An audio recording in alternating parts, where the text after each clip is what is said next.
Welcome to the Wealthy Speaker Podcast, brought to you by the Wealthy Speaker School. This is the podcast dedicated to people who want to speak more as a way to build their income and grow their business.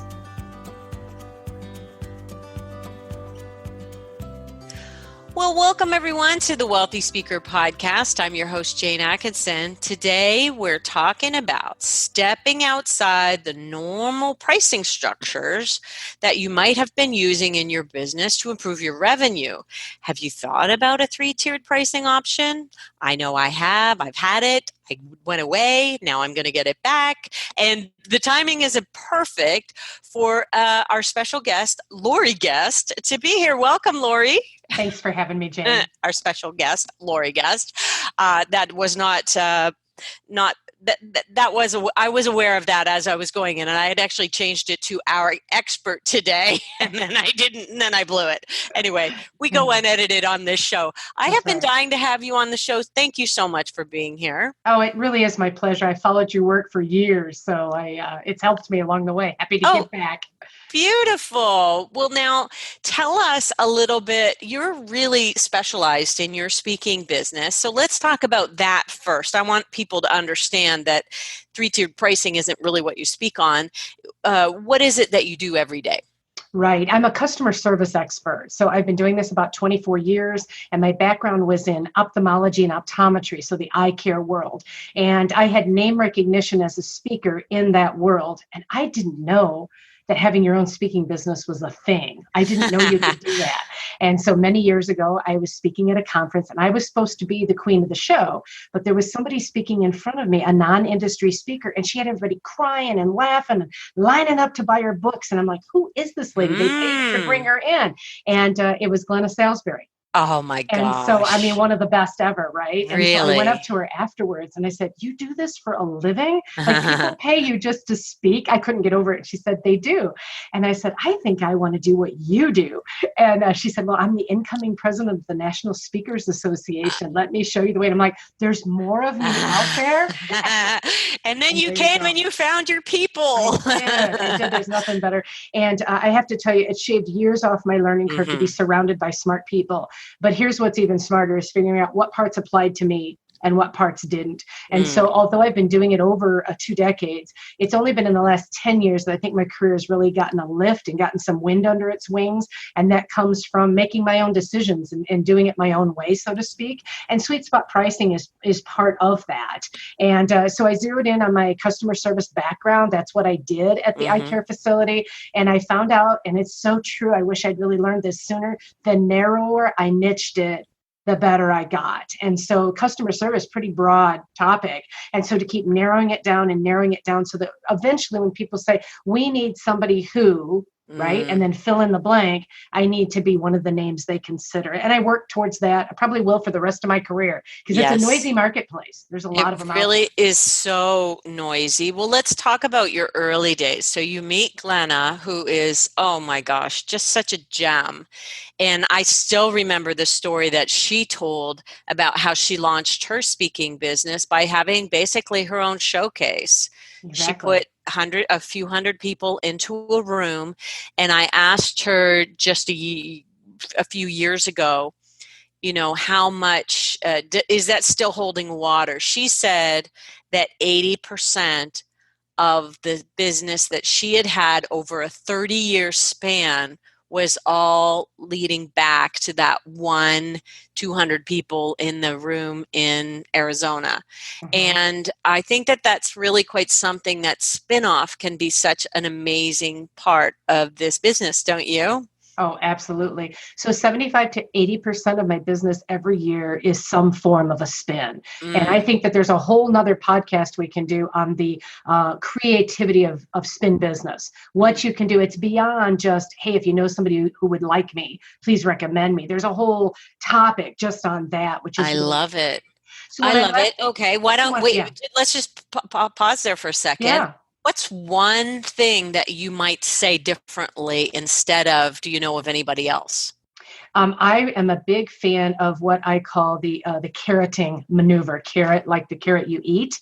And the idea is that while you are in the middle of your speech, You have something pre-planned that you know your audience absolutely would gobble up, but it isn't part of the current content. So for example, with me, I speak a lot in the healthcare world, and one of the things they all deal with is dealing with the challenging patient, dealing with the difficult patient. Well, that's a talk all onto its own, and one, quite frankly, I don't really enjoy doing. It's not a fun speech. And so in the middle of the fun speech, I'll stop and I'll just carry it out by saying, do you sometimes struggle with those difficult patients? And of course, they all moan, right? And then instantly, I will put out to them a resource document they can get. And then I go on and on. I don't want to take the time to do it now, but I have a little spiel I do that tees it up for that. And they've got different ways that they can ask for that document.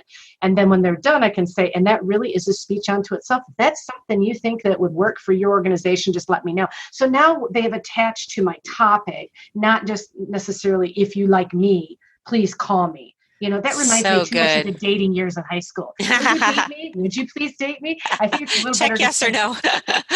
The way I got dates was, I'm having a kick butt party at my house. Would you like to come? You've been smart right from way back then. That is so good. So good. Okay. So a good magnet, like dropped into the middle, is you're pulling people into your fan base, and then your goal is to keep them there until they buy from you. And I'm assuming you have a whole back end for that. We could go down so many roads, Laurie. My goodness. Okay, question. Yes. Before we get into sweet spot pricing, what's one or two mistakes that you learned from early on that you might have made in your business? Hands down, I had no idea what the value of a list would be. Had no idea. So I am what would I say? I absolutely can't stand newsletters. Back in the printed day, in the business I was in before speaking, I just hated it. So when I started my own business, I'm like, I am not doing a newsletter. Nobody wants this stuff. It's just junk mail. Well, then, of course, you and I have been in this business long enough that there came a day when it went from postal mail to an electronic. And I did not jump on the bandwagon early enough to realize the importance. And there's also some self-limiting things. I found it hard to believe that people would want to read my stuff on a regular basis. It's one thing to bring me in and hire me as a speaker, but to drip on them weekly, monthly, even annually, it seemed like, oh my gosh, they're going to get so tired of Nobody wants to hear this. Nobody wants to hear. I think that you're really onto something, and I'd really love our listeners to ask yourself if there's anything that you might have in terms of self-limiting beliefs that might be holding you back. And I think that's just such a beautiful lesson that you're sharing. So did you eventually start a newsletter then? I did not ever do a newsletter, but it's only been in the last 4 years that I have invested in somebody helping me figure out how to really attract and maintain the list. And, again, it grows very quickly. And I'm just amazed at strangers who are in my audience who will send me private emails as a response to what I've sent out, whether it's the blog and I don't even think it's a newsletter. I think it's a very short electronic touch that says, I'm here, click to learn more, and they go where they want to go. And I just wish that I really would have, and I've really had to force myself to quit looking in the rearview mirror, because that doesn't do you any good. No. So anyone listening, even if you've been doing this for 2 decades and you haven't started your list, start it today, because it grows really fast and good stuff comes out of the list. And just if they want to unsubscribe, they will. And just don't let it bother you if you have 50 unsubscribes one time and you think, oh my gosh, nobody likes me. Look at the thousands that are staying and listening and opening what you've got. And it's really your goal to maintain people who are going to engage. And every, I don't know how often we do it, probably even quarterly, we're asking people, do you still want to stay on? It doesn't look like you're reading anything. Do you still want to stay on our list? And I had lots of people over the holidays say, yes, I do want to stay on. Don't take me off your list. So that was very nice that they affirm that for you, because sometimes you really do wonder, is anybody actually listening? And so it's really nice to get that feedback. And okay, so the value of list is a big that came, and you're now operating under that. Okay. So let's switch over to this idea of sweet spot pricing. Tell us what the premise is, and then let's map it out.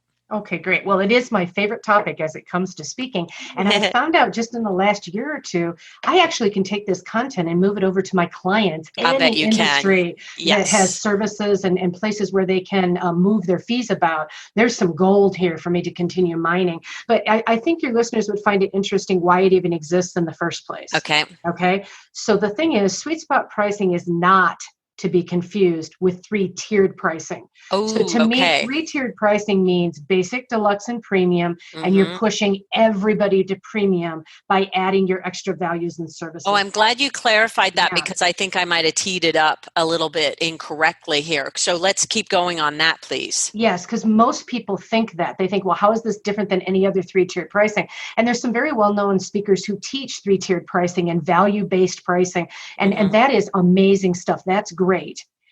Sweet spot for me is about getting them to buy the middle package, the sweet spot. So I want you to think of it like the uprights on a football field. You Mm-hmm. score when the ball goes down the middle on a field goal. But the only way that the kicker knows where the sweet spot is by having the two uprights on each side, which is Right. my basic and my premium. And the only reason that sweet spot exists is because for too many years, I had self-limiting thoughts around fees. And I know so many of your clients, Jane, that has to be one of the biggest things that you work with them to become a wealthy speaker is to know your value and to quote your value and get your fee. Am I right about that? Oh, so right. And honestly, I feel like we could do a whole podcast just on limiting beliefs and knowing Oh, your value. absolutely. That's And such a it's good hard topic. because it's not the same for all of us, based on your industry, your experience, what you're bringing to the table, what your own ego is. Do you have an agent that's speaking on your behalf? I mean, the list, as Mm-hmm. you are well aware, goes on and on and on. For Mm-hmm. me, I have chosen to be a one-woman show for a very long time. And so I'm the one making my own sales. I love sales, but I would quote a number and I had no idea if I was on target or not. Mm-hmm. And this is in the younger years, right? And so I'd spit out a number, and sometimes I'd get the job, and sometimes I wouldn't. And we don't really know what other people are charging. They can say what their fee is, but I think we're all aware that not everybody gets exactly what they're asking for. So Right. sometimes you can have that, I'll just say, a 10, 12, 5, or $15,000 speaker that's leaving the house for 8 grand. You just don't Right. know it, right? Right. Right. And so it Right. becomes this whole game of what are we really doing versus what we say we're doing. And it's really hard to find a model to follow. So what happened to me is I don't even remember how long it's at least 10 years ago. I had a job I really, really wanted. And my gut said that they had a bigger budget than what I normally charge, but I wasn't willing to lose the job. And I didn't want to do the negotiation, use cars back and forth on a pricing. I just didn't want to do it. And so I sent to them 3 numbers and I said, here's my lowest number. Here's my middle number, here's my top number. And I called it basic, deluxe, and premium. And there's a whole, we have to get into and make time for this. This is really important, is the strategy of how I put that together. Well, Mm-hmm. they came back and bought the exact package I wanted for the amount of money I was hoping they had. And I knew I was onto something because if I would have, and I tell people this all the time, I believe that if somebody asks, how much do you charge? If you answer that question with a flat number, and I don't even care what the number is, it could be $1 or $10,000, I don't care. But if you say a flat number, one of two things happens. You either outprice yourself and miss an opportunity. They say, oh, good God, we can't afford that. We'll go with person X instead. Or you underprice yourself and either leave money on the table or they actually don't pick you because they didn't think you were experienced enough. And Right. so I think that's why the sweet spot really allowed me to do some playing.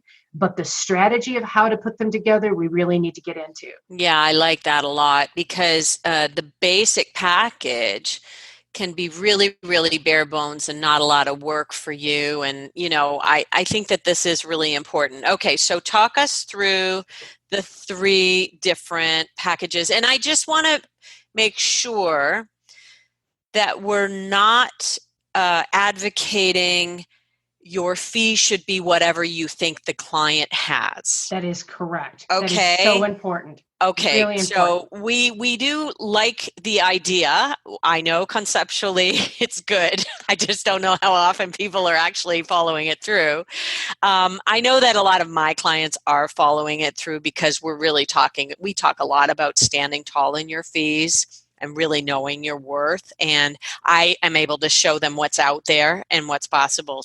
So I think that does help give people confidence. And we also talk about clarity equaling confidence, Laurie. So one of the things that I think is also important to note is that you have clarity around the value that you're bringing to the table. Yes. We are not spieling out 3 packages just based on something that's pie in the sky.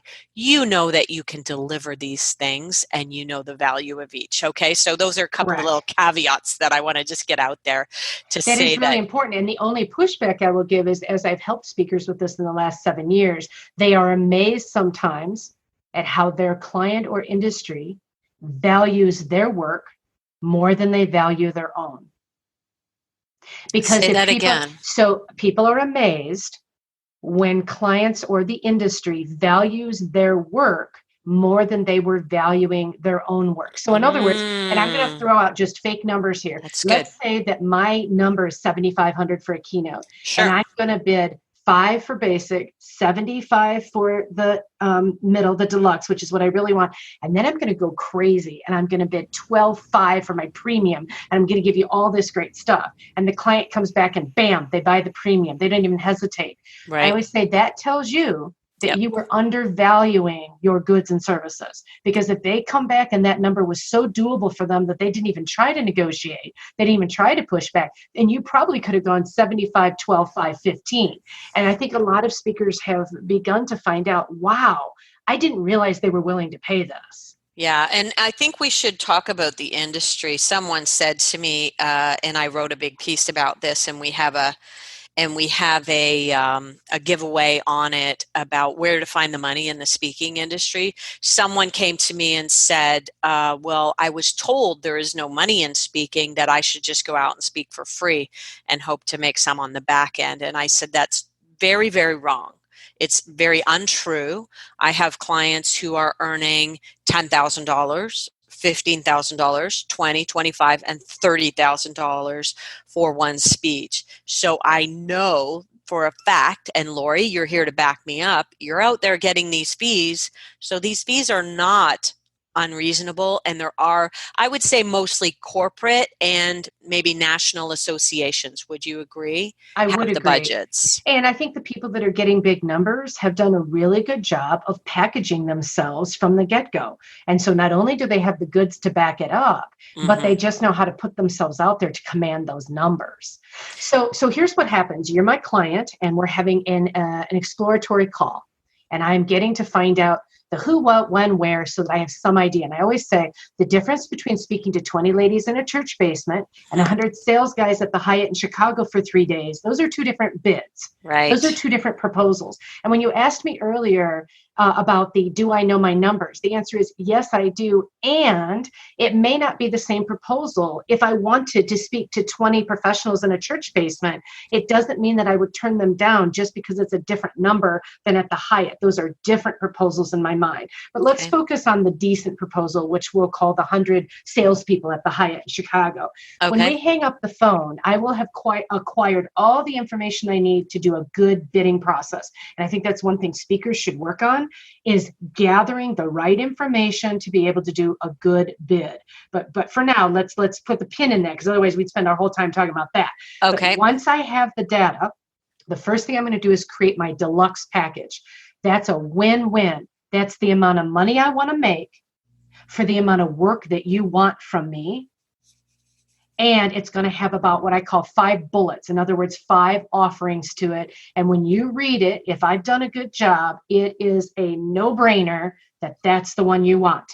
And it's the amount of money I want for the amount of work that you want from me. Does that make sense? Okay, so just clarifying, the deluxe package is the middle package. That's right. The sweet spot, right? Yes, and that's what I call the win-win. If you call me up and you say, Laurie, I talked to committee and we want to go with the deluxe package, I'm doing the book and dance. Everybody's happy. There's no negotiating. There's no tug of war. And in fact, what it tells me is I nailed this proposal perfectly, because you're not asking for anything else.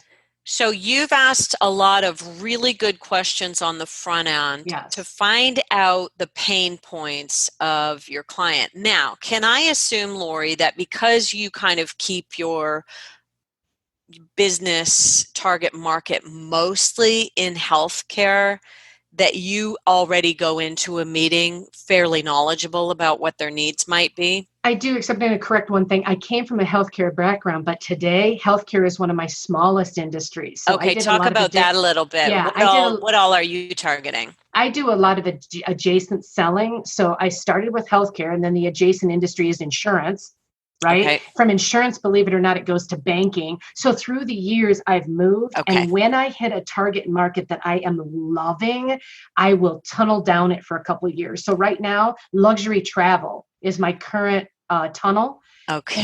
And the reason is because I have a horizontal marketing approach. I have a horizontal topic. I can do customer service for almost any industry. And I love being exposed to new industries. I got bored with my niche of eye care and quite frankly hit a ceiling financially. Yes. And so by continuing to expand out, it's fun when you get away from things like hospitals and banks and insurance. You get away from regulation and you get into creativity and all these cool things these people can do.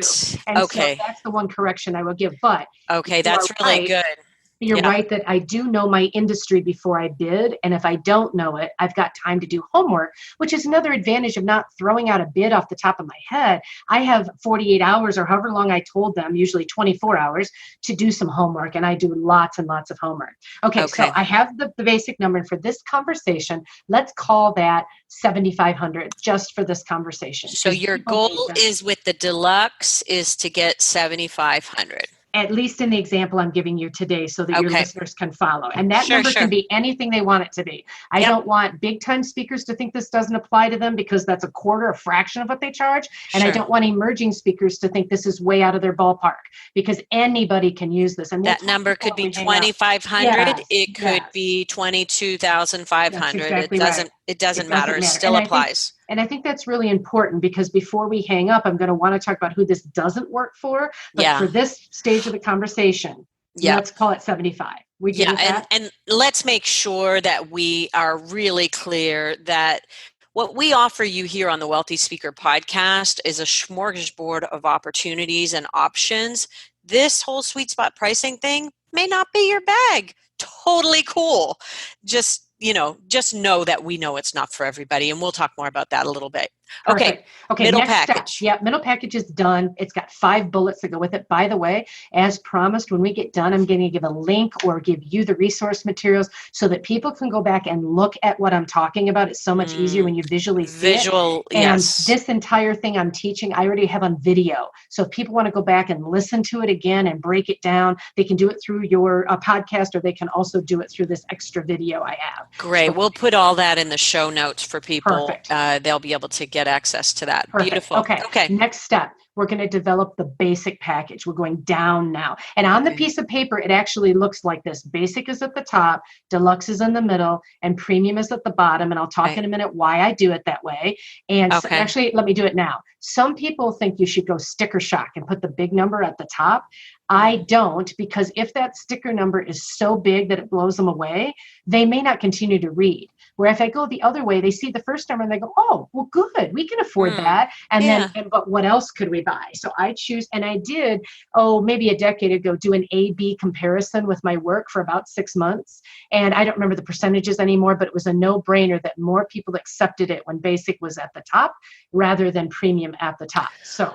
Or what are you saying that you should be reading this going down the page versus side by side? Correct. I do it down the page. You've tried it side by side and it didn't work? I never even tried it side by side because I didn't like it. Now, many speakers I've taught this to, when they send me their final proposal, they have done the consumer report version. That's where you're going, horizontally. I don't like the way that reads. Okay. It's not the psychological path. Is that the right word? That's not where I want the brain to go when they begin.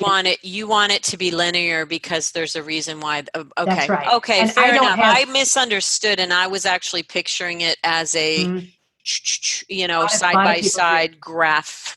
Now, I've got no scientific proof. That's not my wheelhouse. There could be an academic out there that knows absolutely that I am mistaken, but I'm just sharing, here's how I've done it, so it works for me. I've actually, I'm thinking about my own business, and right now we just have one package available. but I have had 3. This is for private coaching, and I'm going to go back to 3, and I actually will likely put them side by side, and I'll let you know how it goes. I had it that way before, and it worked quite well because people are able to see, okay, I'm not getting this anymore. I am getting this, That's they're correct. able to compare side by side. Right. And you see a lot of software companies do that. If you buy this, you get all and these that's kind of what I likened it Yes. to is, So Okay. it'll be interesting. I'll be interested to hear what you say. Okay, now basic. This is your less than package. Yeah. This is less work than they want from you for less money than you want to be paid. There are 2 important things here. Number 1, it must include a deterrent. It has to include a reason the client doesn't want it, or they will buy it all day long. What's an example of a deterrent? This package available when I'm already booked in your area. Ooh, good one. This is my favorite one. Content is industry specific, but not customized. That means I'm going to pull it off the shelf. I'm going to dust it off and do it for you. Right. There's no oratory calls. Well, most people, those 2 things right there, I can choose either one of those and it knocks it out of the water. So already in your city was one of them, right? Already in your area. Or I have a friend who changed it to, he says, this one's available on a share plan. That means that, okay, I live outside Chicago. If you are a San Diego client and I'm not coming to San Diego this year, then how does that apply? The answer is you find me another client. Find one of your buddies in your area during the same time. I'm only flying there once. That highly motivates me to have 2 people on a share plan and keep the cost down. Now, the second piece on this basic is whatever number you put there, you cannot be mad at yourself or mad at the client. If you get it. If you get it. When you're backing out of the driveway. So for our example today, Jane, let's call that $5,000. Yeah. And if I was working with you and creating your packages, I would say to you, Jane, what is your rock bottom number that you are willing to take to do that, to take on that client? And you give me a number. And I'd say, okay, if I buy it at that number, you can't be mad at yourself that you said yes to that. Yeah. And this also gives you a local fee too. Correct. Right? Because this is your sleep in your bed price is exactly $5,000. Right. And I really want people to notice what your increments are from 5 to 75. And I'm kind of assuming we're going to go to 10 or maybe probably 10 next. I just want people to understand that you don't go from 5 to 10 necessarily. It might be too big of a leap from one package to the next. Well, there is a strategy to that. Oh, please do tell. Okay, I just always have intuitively done these things, and sometimes it's nice when people say, this is why you do it that way, Jane. Right. Well, except for it's a little different than you might think. So what we're going to do next is premium. So the premium package now is the more than. Yeah. Okay, we had the perfect. This is like the 3 bears, right? We had the perfect chair. Now we have the less than. Now we're going to create the more than. This is more work than I really want to do for way more money than they want to pay. And in this example, we're going to jump to 12.5. Okay. Yeah, that's what I was wondering, just because it was so. Yes. I want the gap dollars to be smaller between basic and deluxe. Oh, yeah. Than they are from deluxe to premium. So you can see the gap dollars, and usually the increment is double. So the difference between 5 to 75, right, is 2,500. Yeah. So I want to go up at least 5,000 for the premium. So now what I've done is created a very interesting thought process. I look at this if I'm the client and I say, well, there's so little difference between 5 and 75. And look how much more we're getting. We get to pick our own date. We get to customize. That makes it a no-brainer. Makes it a no-brainer jump, right? Yeah. To the bigger one, you say, ooh, that's a pretty big jump. We better just be happy we better be happy in the middle, right? Because I'm not calling it the sweet spot with the client. I'm calling it. You really want them to go to the middle package. That's your real goal. And you were almost using that pricing on the premium as a deterrent. That's exactly right. Let me just back up. When we're doing actually normal half day, full day, so Keynote half day, full day pricing, the types of increments that we're doing are typically more like 570, 510, something like that. Just as a little side note there. Okay. So now here's what's interesting is my favorite response to this, other than them saying, yes, we want 75, deluxe is perfect. And I know I nailed the proposal. That's my favorite. My second favorite thing is when they say this, Laurie, we love the premium package, but that's just a little more than we can afford. So we'll go ahead and go with the deluxe. And they have that little sound of disappointment. Then I say this. Well, Jane, is there a particular bullet in the premium package that was really jazzing you? And you say, yeah, we love that secret shopping thing you do. If you could secret shop us. Now, we don't need some of those other things you offered, the post-event webinars and the blah, blah, blah, whatever it is. We really, and I'll say, all right, I'll tell you what, how about we pull out just that bullet? We'll move it to the deluxe and we can do it for 10. And they go, yes, that would be perfect, right? That's called finding the gap dollars. And there's thousands and thousands of gap dollars out there that you didn't know was available because they aren't real come forth with that information, right? Everybody's playing cards and holding their hand back and not really showing the hand. And so that's why you got to have some wiggle room. Gap dollars. So let me ask your listeners this, and I want them to think about it. We're not going to blurt out the answer right away. If somebody calls up and says, we can only do your basic package, what does that tell you, listeners? What does it tell you about your proposal? And the answer is, your client truly doesn't have the money.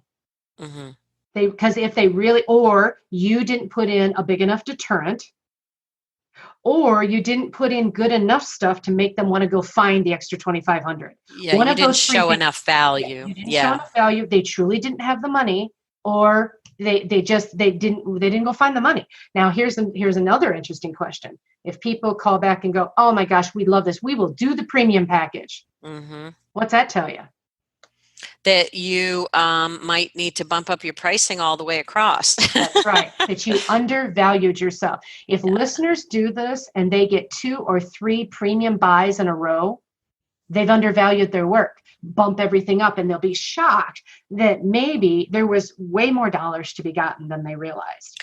Okay, I want to put a pin in something and make sure we just explore this. You said at one point that within optometry and the other markets that you were in, you started to bump your head on the ceiling. So I know that we have many, many listeners right now who will say, I'm not finding people with the money. What you did was you pivoted and you went into different markets. Talk about that a little bit, Laurie. Well, for a long time, I just kept hitting my head against the ceiling and accepting the lower fee and saying, well, this is all there is to be gotten. And then I watched my colleagues who started at the same time as me or behind me, and if I could take them at their word, they were just killing it at higher fees. And I started to say, well, where are they paying higher fees? And how can I pivot? How can I position myself so that I'm not so niched in one industry that I can move around? And that's where I switched from being an industry speaker, where you're going vertical, to pulling out the customer service stuff that was more universal. And that was the pivot that I made there. And I'm still experiencing that today, where I'm shocked, where I'll turn over a rock and I'll be like, hey, where you been my whole life? I had no idea you were under here. Luxury travel is a thing? What? And they have money because luxury is built into their damn title. I know. How about that? Well, I love it. And I love it when you find things that are both new, exciting, but surprising to you in terms of where to find the dollars. And so ask yourself the question, where are they paying the fees? I know we're going to give all kinds of juicy bits from Laurie's work, but we're also going to put a link to our Where to Find the Money in Speaking thing right within this podcast, because I really want people to understand there's a lot of money out there. There is. And do we have enough time to briefly talk about who this isn't for? Because I get a lot of questions about that. Do we have time for that? Absolutely. Let's go there next. Okay. I really thought Sweet Spot was for everybody. And part of me really still believes that if they do it my way. But here's the people who push back. Speakers bureaus, start there. Speakers bureaus don't love Sweet Spot because it confuses the buy, and we are the packages. So speaker A, B, and C, we are, this is too confusing. So if you do a lot of bureau work, don't even try it with them.